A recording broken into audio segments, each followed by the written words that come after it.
Hi everyone, this is Emily from DW Gusto Tax Planning. I'm going to talk today about the different types of business structures and the tax forms associated. The first type of business is a sole proprietor. It's the most simple business structure. It's not a separate entity from the taxpayer. The tax form that the income and expenses would be put on is a Schedule C, which is part of your personal return. The next type of business entity is a single member LLC. The only difference from this and a sole proprietorship is that the single member LLC is a separate entity from yourself. So it has its own EIN number, and that's about it. The next entity is a multi-member LLC, so just any LLC that has more than one owner.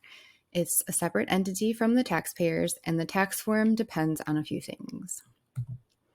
If you don't do anything with the IRS, the multi-member LLC is automatically taxed as a partnership. So the partnership return is the Form 1065. And once that 1065 is filed, each partner will receive a K-1 to file on their personal return. So this is a pass-through entity.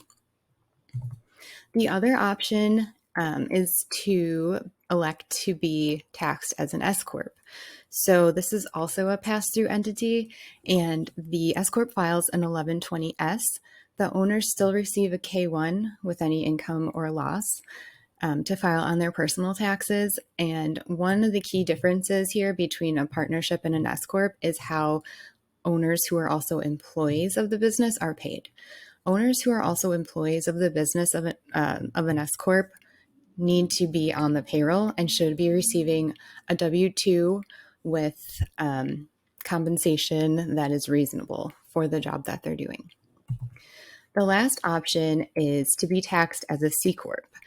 The C Corp, although it sounds maybe more like something you wouldn't need, sounds like something for a bigger company or whatnot, it can really be beneficial for small businesses to file as a C Corp.